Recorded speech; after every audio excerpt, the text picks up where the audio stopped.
named Amy after her aunt. The surgical team also announced that another 3 womb transplants have taken place using deceased donors.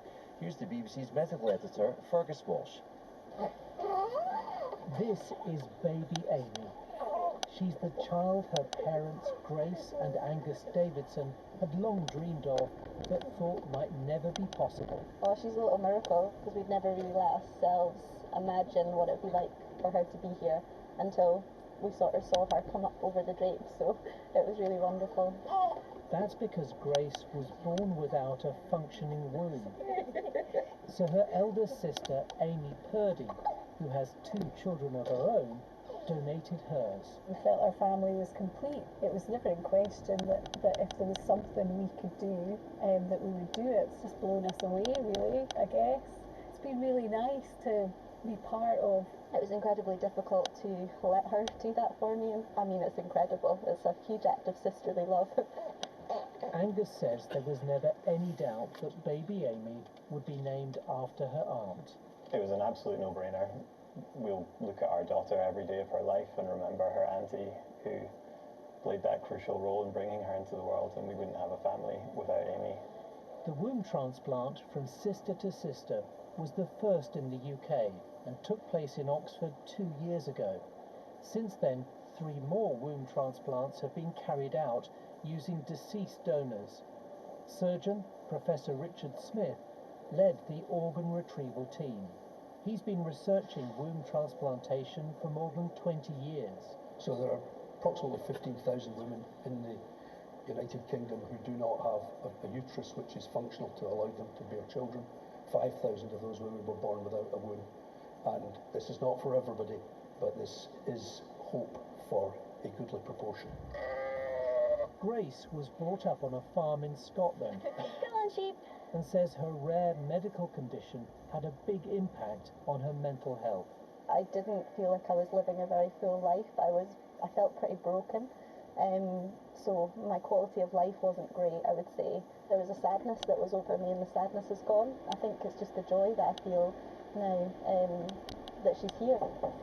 Hello? Before the transplant, Grace and Angus underwent fertility treatment. This was to create frozen embryos.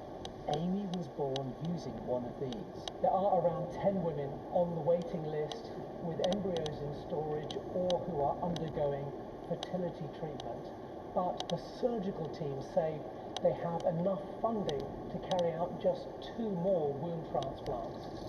That's because the £30,000 cost of each procedure was paid for by a charity, Womb Transplant UK.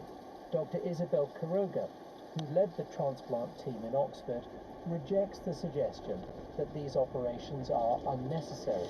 Yes, this is not life-saving, but it's life-enhancing, life-changing, and certainly creating life, which I think you can't have better than that. Grace has to take immunosuppressant drugs to stop her body rejecting her sister's womb. These come with health risks, so the womb will eventually be removed. So what comes next? Another baby, hopefully. Yeah, the plan was always, if we were so fortunate to have one, but definitely to go on and try for a second when the team are happy and when, we're settled. So, yeah, that's the plan. There've now been around 135 womb transplants around the world. This cutting-edge procedure is still evolving, but gives women like Grace an alternative to surrogacy or adoption. Fergus Walsh there. Now, we all have our favourite walking routes, whether it's a stroll around the block or something perhaps a bit more adventurous. Christopher Somerville has a fantastic job. He's the Times walking correspondent. He's compiled all these best walks from around the UK for his new book. Let's speak to Christopher now. Hello there. Hello there, how are you? Fine, but your step count must be quite high then. I suppose it is. Yeah. Some days very high, other days 0. Yeah. Okay, I see, right. Well, on the different bits of your book then, my walk to work this morning was not very relaxing. It was sort of down the side of a dual carriageway in rush hour in Glasgow, but I did note that you write a lot about the Highlands where I'm from, so Torridon, of course, one of my favourite places of all time. How did you find walking there?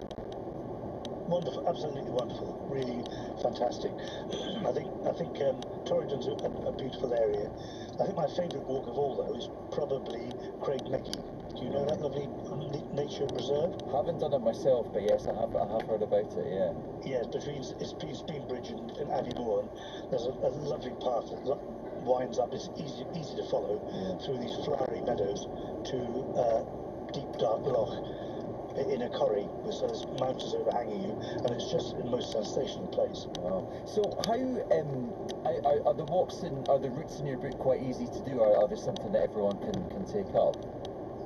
Well, it depends who everyone is, but the idea is to try and say there for people who enjoy country walking and hill walking, but aren't expert mountaineers. Right. So there's no fearsome walks where you're hanging by your eyebrows of a precipice. Right. In this book, it's all about being able to get there and back in the morning or an afternoon, usually circular walks, and trying to take it as big a variety as possible from the Devil's Beef Club near Moffat up to the Coigiach Geo Trail, all sorts of walks, but basically to suit people who really enjoy walking and getting their five senses engaged.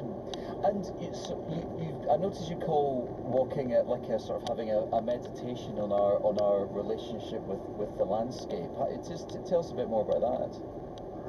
Actually, I think that's what the publicity people call it. Oh, I see. Right. Okay.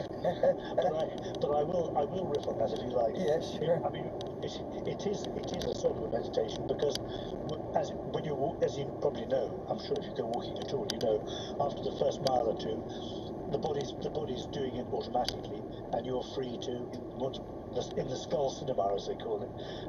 You can play your films, and I just love the fact that you've got five senses, they're all engaged on a walk, and so it doesn't really matter where the walk is. I mean, if it's in a beautiful place like Scotland, obviously that's a bonus, but the walk can be anywhere, and in this book I've scattered them all over the UK and Northern Ireland. A walk can be anywhere, you just have to get your mind set on it, and the birds, the beasts, the flowers, the wind, the trees, the taste of things, the feel of the sky, and so on. It's all basic stuff, but it's something we often forget, as we're rushing about, and particularly we can forget it if we're trying to out-macho other people and do a walk because it's a form of self-punishing exercise. I don't subscribe to that at all. Right, absolutely. Yeah. Okay, well, thank you very much for joining us. Christopher Sum over there, he's got a fantastic job of being the Times walking correspondent. He's compiled that book from the best walks from around the UK. Well, the time is now just coming up to 31 minutes past 12. And let's get the news with Andrew Quither. The Chancellor has told MPs she will shortly meet US Treasury Secretary Scott Bessent. Rachel Reeves said the aim in talks with the United States is on reducing barriers to trade, with a particular focus on sectors subject to higher tariffs, such as cars. Laura Lambie is the Senior Investment Director at the financial firm Investec. Certainly the UK has probably played quite a good game in not aggravating the situation. Businesses have been very vocal in saying that we don't want any tit-for-tat tariffs levied on the US. I suppose it helps our case that our goods that are exported to the US are only around £60 billion, so it's relatively small compared to the whole UK economy. A woman who had a womb transplant has become the first recipient of the surgery to give birth in the UK. Globally, about 65 babies have been born after their mother had the operation. Grace Davidson, who was brought up in Scotland, received the uterus from her sister 2 years ago. Her baby was born in London and is named Amy Purdy, after her sister. The aunt said there was never any question she would undertake the procedure. We felt our family was complete. It was never in question that if there was something we could do, that we would do it.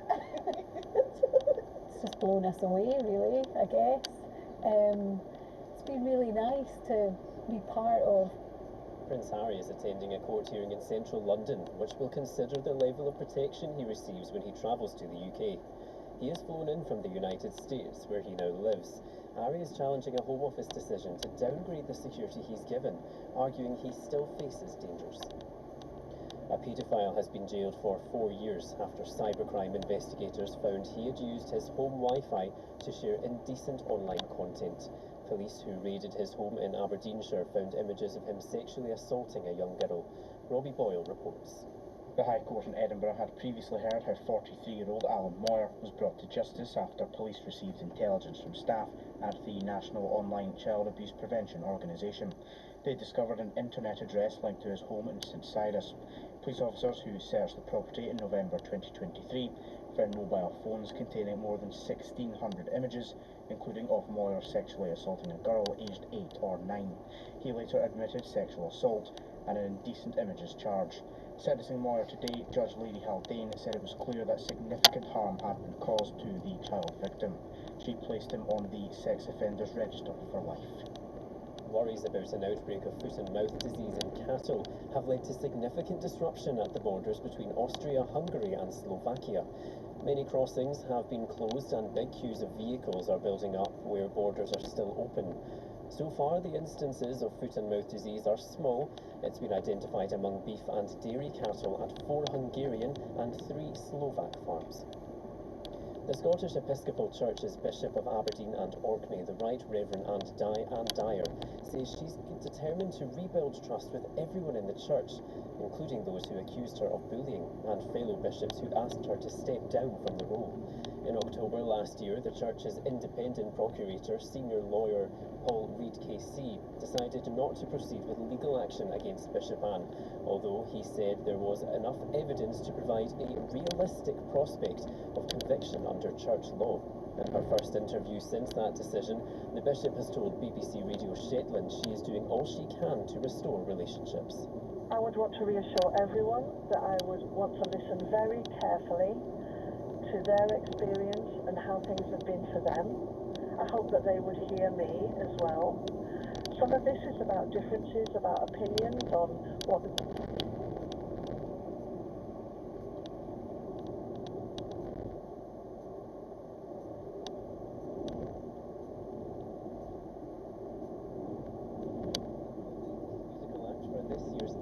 Summer Sessions. The singer is to appear at the Royal Highland Showgrounds on the 26th of August. BBC Radio Scotland News. Okay, let's get some weather now with Julie. A beautiful day, isn't it? 15 Celsius just now at Aboyne in Aberdeenshire, but only 8 at Inverbervie on the east coast, and that's because we have some patchy mist and low cloud in places. So cloudier for the Northern Isles, and a few patches of cloud will linger towards northern and eastern coasts. Winds light and variable, highs around 20 Celsius in the west, widely 15 to 19, but cooler for the Isles, northern and eastern coast as well. This evening, plenty of late sunshine, and then tonight, cloud over the Northern Isles will sink southwards into Caithness, Murray and Aberdeenshire, some filtering down the east coast and through the central belt. The clearest skies will be in the south and west, and it'll be another chilly night, a touch of frost in some sheltered rural parts. Plus 1 to 4 Celsius typically, a wee bit higher than that around the coasts and over the Isles. Tomorrow that cloud will burn back to the east coast, lingering in places during the day, but for many it will be another fine sunny day. Shetland will remain overcast, sunshine developing in Orkney, and temperatures much like today, highs of 20 Celsius in the west, widely 15 to 19, but cooler for the coasts and across the Isles. For Thursday, high pressure will shift southwards, and that sets up a westerly flow, so cloud will increase across the northwest and the Northern Isles, perhaps a little drizzle, otherwise dry again, plenty of sunshine with that change in wind direction, warmest in the northeast. That's the forecast. On digital radio, BBC Sounds and your smart speaker, play BBC Radio Scotland. You're listening to Lunchtime Live with Andrew Black at 37 minutes past 12, and the independent body which looks at how Scottish taxpayers' money is being spent says our ageing population will put budgets under pressure for decades to come. The Scottish Fiscal Commission says more work's needed to help people stay healthy as they get older to stop a massive rise in health and social care spending. Graham Roy wrote the report and told me more. So what our report does is look at the long-term demographic projections for Scotland and then translate that into what that might look like for the public finances. And what we see is with an ageing working workforce, a declining kind of working age population, then that's likely to put increased pressures on the public finances over the next few decades. So what kind of pressures on the budget then do you think we'll be facing? There's a couple of elements. The most significant element is that what we know is that typically as we get older, then we demand more from the health service. So the fact that we're all ageing is actually a real positive. The fact that we've improved life expectancy for people is great news, but it means that as we get older, and there are more of us getting older, then that means that demand on the NHS and on social care will increase. And that means that the spending, the share of the Scottish budget that has to go on healthcare will increase significantly over the next few decades. And that means that other aspects of the budget are going to face a squeeze simply by trying to meet the demand of an ageing population. What can be done then? Well, to an extent, there's some elements that we can't do anything about. The fact that our population is ageing isn't just a challenge that's shared in Scotland, it's something that's across the UK and most countries around Europe. It's something that we have to face up to. Though we have to then think about what public services we prioritise, how we deliver them more efficiently, because we can't really do much about our demographics and the fact that we are ageing. So there's something about facing up to these challenges and being really ruthless about the prioritisation that we have, and having an honest debate about how we fund public services into the future. But one of the things our report does do is it says that Scotland's got a unique challenge because of our underlying poor health record, particularly in comparison to the UK as a whole. So one of the things that we talk about in our report is saying that actually you can make fiscal savings, you can actually address some of this fiscal sustainability challenge by improving the underlying health of Scotland's population. And if you can do that, then that will be one key way you can help reduce demand. And so this is an issue which has been debated for a long time, hasn't it? Especially in the world of politics, how to fund social care in the future, how to make sure that funding for the NHS is still kept up there, a very big issue at the moment. Are there solutions there for people to sort of pursue and get on with it and get it done?